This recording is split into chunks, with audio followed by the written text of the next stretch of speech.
Olá, saudações, salute a tutti. Sejam bem-vindas, sejam bem-vindos. Sou Leonardo Magalhães, escritor, crítico literário, servidor público, bacharel em letras. E este canal é para dar dicas de literatura e religião, história das religiões, sociologia das religiões. E hoje vamos falar de literatura e religião, falando da biografia romanceada, literatura, assim mesmo, baseada na vida de São Paulo. Né? Já dei uma dica aqui, que é da mesma autora, né? Ela é da mesma autora que a Taylor Caldwell, né? Caldwell é da mesma autora do Médico de esqueci o nome. Ela fez uma biografia do São Lucas, tá aqui, ó. Médico de Homens e de Almas. Pronto. Não li ainda, tá? Esse do São Lucas tem que estar na lista aqui, ó, porque é a mesma autora e me interessa muito, porque eu gosto muito do Evangelho de Lucas, né? E Atos dos Apóstolos, cara, que diz que o Atos dos Apóstolos é a parte 2 do Evangelho, né? Mas aí a Taylor Caldwell, então ela fez esse romance da vida do São Paulo, né? O apóstolo Paulo e tal. E aí, assim, é aquela questão mesmo que a gente já conhece na história de o homem híbrido, o homem entre duas culturas, né? É um homem de formação clássica, né, e grego-romana, é a família de cidadania romana, e a família judaica. Então mostra o cidadão ali entre duas culturas. Então é o apóstolo Paulo, né? É esse homem aí cindido em duas culturas e é justamente esse homem que vai propagar o cristianismo ali na Ásia Menor até chegar à Grécia e Roma. Né? Aí a gente conhece o quê? Pelas viagens lá, apostólicas, está em Atos dos Apóstolos, inclusive muitas delas narradas por Lucas, né? O São Lucas, o evangelista, e também pelas cartas que o Paulo, né? Você pode ver que ali mais da metade do Novo Testamento, Nova Aliança, são essas cartas do Paulo, né, para as várias igrejas, né? Então, Romanos, os Colossenses, Filipenses, né? O Gálatas, Efésios e tal, né? Então a gente sabe isso aí, Tessalonicenses e tal. São as cartas que ele foi enviando para as comunidades que ele foi formando ali no meados do primeiro século, né? Antes da destruição de Jerusalém, né? Então, ou seja, possivelmente paralelo à construção ali da Evangelho de Lucas e de Mateus e Marcos é o primeiro, né? E o Evangelho de São João, né, São João Evangelista, vai ser só lá no final do primeiro século, né? 95, 100. Dizem que até depois do Apocalipse, né? Então o Apocalipse ainda foi escrito antes do Evangelho de São João. Então há controvérsias, né? É complicado essas datações aí. Mas é nesse período que está existindo aqui a história, essas viagens, e aí a igreja vai ser perseguida pelos romanos, né? E vai ser perseguida pelos judeus. Então a igreja está ali tentando se equilibrar, porque eles são judeus, né? A maioria se mantém, né? Inclusive tinha até correntes bem judaicas que mantinham circuncisão, a lei alimentar, a lei de Moisés e tal. E uma linha mais gentílica, que é os gregos e os romanos, né? Os povos pagãos, se convertendo, mas sem se tornarem judeus. Né? Então vai formar essas duas linhas, essas linhas são paralelas, né? Não é a ideia assim que ó, a igreja se corrompeu, era judaica e virou pagã. Não, né? É interessante mostrar que existem as duas linhas. Uma linha mais ebionita, uma linha mais judaizante, né, que não se adequou a esse meio gentílico, foi sendo deslocado mais para a Síria e Oriente, e é essa linha que depois vai influenciar o Islã, né, a formação do Islã lá na frente, junto com os nestorianos, né, outros povos ali, que eram considerados heresias na região de Alexandria e de Constantinopla e de Roma, foram sendo levados mais para o Oriente, e é esse povo aí que vai dar um start, uma influência para do conhecimento que o Islã vai ter do cristianismo. É esse cristianismo bionita, né? E também nestoriano, né? São esses grupos aí.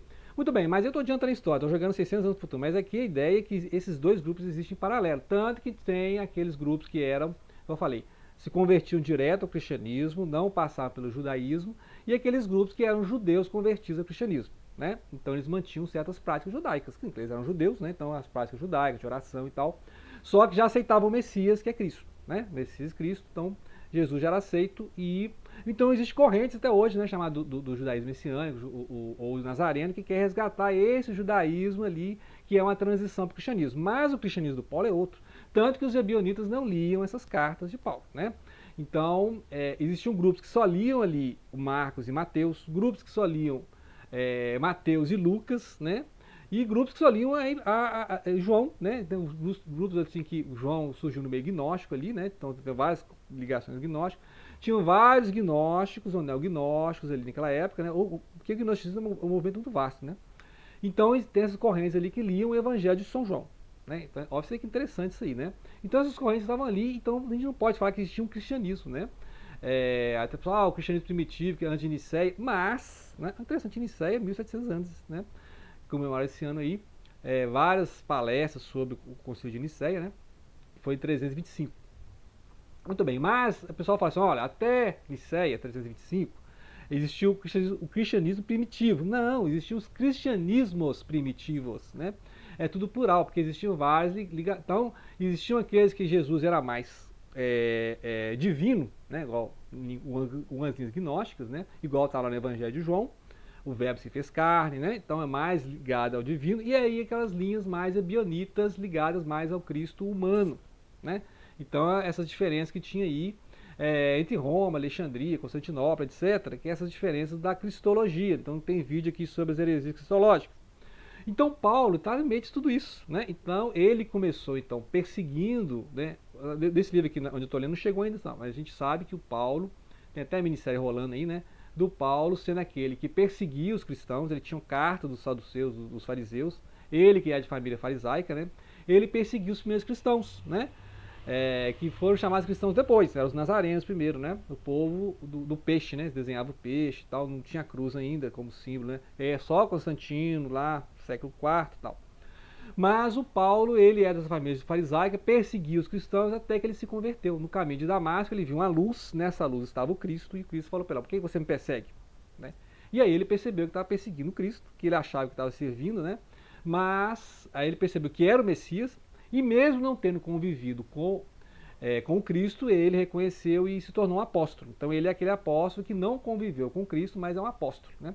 E aí teve dificuldade de ser aceito pelos apóstolos que conviveram com Cristo. Né? Então a gente sabe também que teve essa questão aí, da questão da fé e obras, porque o Paulo defendia a fé, né?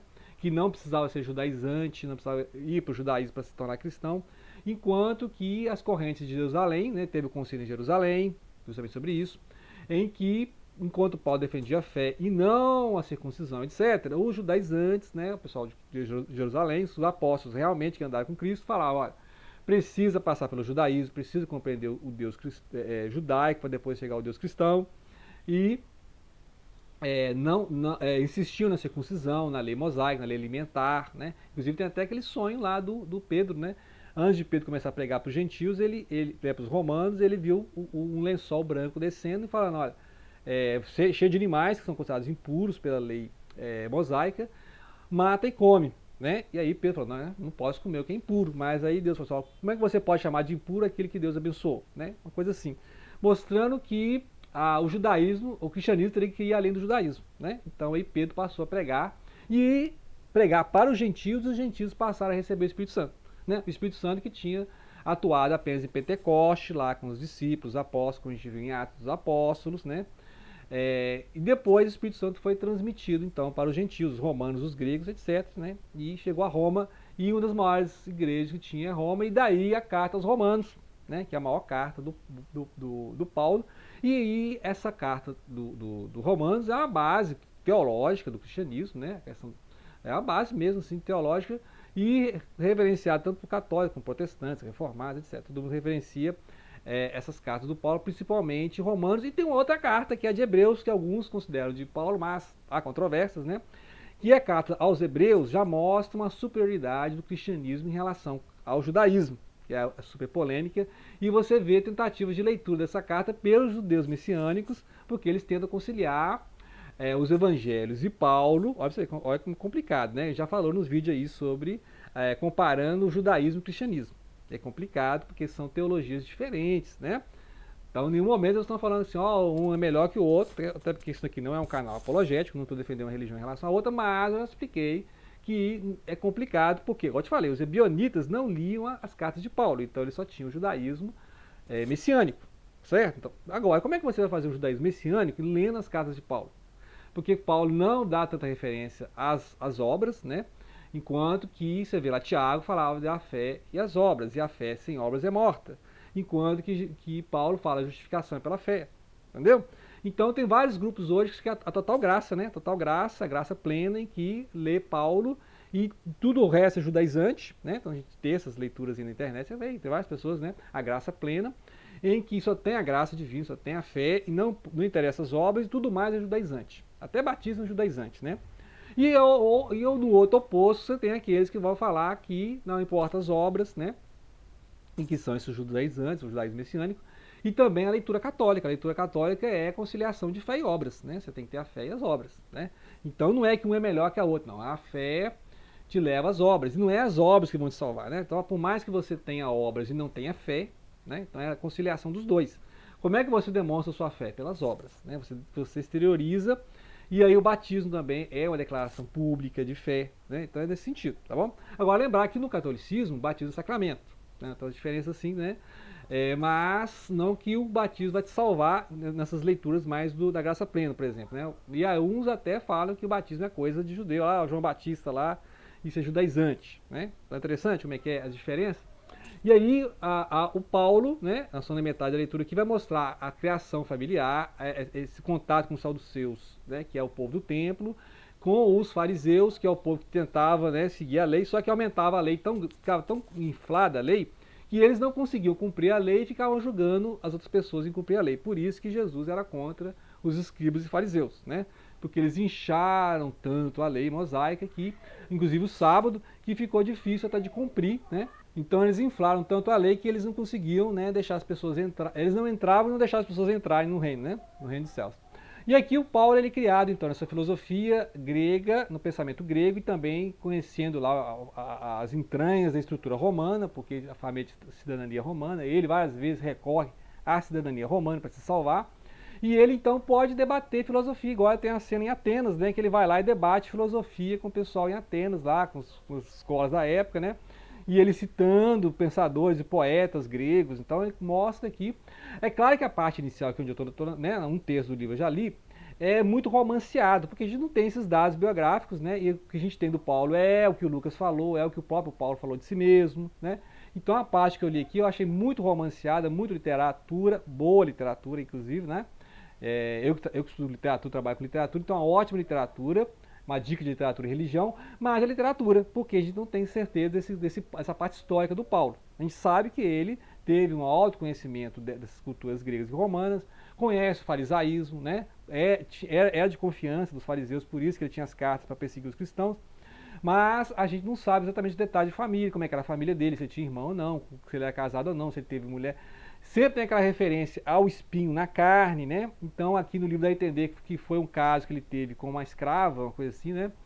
Que não deu muito certo, que ele se sentiu em pecado por isso, né? Foi um caso, uma aventura de jovem, uma aventura sexual de jovem, mas isso não é bíblico, né? Não achei nenhuma outra fonte onde ela tirou isso, mas a Bíblia fala várias vezes do espinho na carne, uma coisa, um trauma que ele tinha, a gente não sabe se é uma doença, se é alguma coisa cegueira que ficou depois de Damasco, a gente não sabe, ele fala sempre disso, né? Ele tinha um certo sofrimento, a gente não sabe se era físico, se era mental, o que era, se era epilepsia, ele era hipocondríaco, qual que era a doença de Paulo, a gente não sabe, né? Mas ele tinha algum tipo de doença que o impedia e ele sempre falava, eu tenho um espinho na carne, eu tenho essa moléstia, essa coisa, a gente não sabe se é uma enxaqueca que ele tinha, não sabe, né? E aí, no caso aqui, dá uma impressão que é um problema moral, que ele se sente culpado por essa questão, inclusive né, nessas viagens que ele faz com o pai, ele não confessa para o pai essa questão aí que ele teve com a escrava, né? Ele ia lá andar pelo campo e tal, viu lá uma escrava daquelas casas próximas, teve um envolvimento com ela e tal, mas se sentiu culpado por isso, né? Porque a questão da sexualidade, falta do casamento, é a mulher uma escrava e tal. Então, eu acho que isso é uma invenção mais literária aqui, né? Funciona na parte literária, mas não é uma questão primordial para o personagem, é a forma como ela lê, né, essa questão aí. Mas eu acho interessante a primeira parte aqui, que é encontrar a família, né? Depois eu vou ler mais um trecho aqui, vou voltar com parte 2, que aí é essa época em que o Paulo vai para Jerusalém, né? Então, essa primeira parte aqui, ele com a família, lá em Tarso, né, que é mais perto da Turquia, acho que até Turquia hoje, né? Na época era na Anatólia, a Ásia Menor ali, né, colônias gregas e romanas. E aí em Tarso, depois ele vai, essas viagens, ele vai para Jerusalém, etc. E aí em Jerusalém vai conhecer o pessoal lá dos saduceus, dos fariseus, o pessoal do Sinédrio, que é 70 anciãos lá, né? Ou 72, não sei, 70, né? São os maiorais, que é inclusive o pessoal que condenou Cristo, né? O pessoal que condenou Jesus Cristo foi esse pessoal do Sinédrio aí. Entregou para os romanos, lá para o Pôncio Pilatos, etc. A gente conhece a história, certo? Mas lembrar que Paulo surge ali na Bíblia, na época do primeiro mártir, que é Estevão, né? Estevão, que é possivelmente um grego, né? É um grego que adotou a cultura judaica, cristã, né? E Estevão foi o primeiro ali mártir, porque ele foi sentenciado, foi apedrejado por blasfêmia, e Paulo estava lá, né? Então tem várias leituras assim, ó, Paulo era conivente com essa morte ou Paulo estava coordenando a morte, né? Então depende de como você vê. Já vi leituras em que Paulo era parte lá da polícia que estava prendendo Estevão, e outras em que Paulo estava lá junto com, né, também apedrejou e tal, e foi conivente, não fez nada, mas não era um dos responsáveis, né? Então tem essas duas leituras, mas de qualquer forma ele estava lá e não fez nada para salvar o Estevão. Então isso aí todo mundo concorda, né? E Estevão, que é narrado ali em Atos dos Apóstolos, foi o primeiro mártir, e aí depois Paulo começou a persegui-los em outras cidades, porque os judeus cristãos começaram a fugir, né? E lembrar que esses cristãos, judeus cristãos, eles sobreviveram lá em 70, né? Na destruição de Jerusalém, do templo, que eles foram embora, né? Então Jesus falou, não, aqui não ficará pedra sobre pedra. Eles ouviram a profecia de Jesus e aí eles foram embora, por isso sobreviveram, tá? Então, alguns leem isso como a grande tribulação. A grande tribulação seria justamente a destruição de Jerusalém, cercado por tropas romanas, né? Tudo foi saqueado e levado para Roma, inclusive nos portais de Roma, lá você vê, né, os arcos do triunfo em Roma, você tem lá cenas do templo queimado, as peças de ouro levadas para Roma, né? Então tem essa questão aí, né? É muita coisa para falar aqui da época de Paulo, então é impressionante que quantidade de coisa, de referência ela consegue juntar aqui para criar obra literária. Lembrar que eu só li aqui um terço da obra, né? Essa edição aqui tem 700, quase 700 páginas, né? Então já li um terço, vamos ver então Jerusalém e depois a conversão, né? Podemos dizer assim que a história seria dividida mais ou menos por isso, né? A época de juventude, de criação, de estudo, a época em que ele vai servir ao templo, né? Os fariseus, saduceus, etc. E depois a conversão e as viagens apostólicas, né? Então, muita coisa, né? Pequeno calhamaço para a gente dedicar um mês aqui lendo tranquilamente, né? Então, esse primeiro texto já li, né? Esse primeiro texto eu já li. E aguardem mais novidades sobre esse livro aqui da Taylor Caldwell, né? Taylor Caldwell, O Grande Amigo de Deus, que é uma biografia romanceada, literatura e religião, baseada na vida de São Paulo ou Apóstolo Paulo, ok? Então, isso aí, grato pela atenção. Não deixem de compartilhar.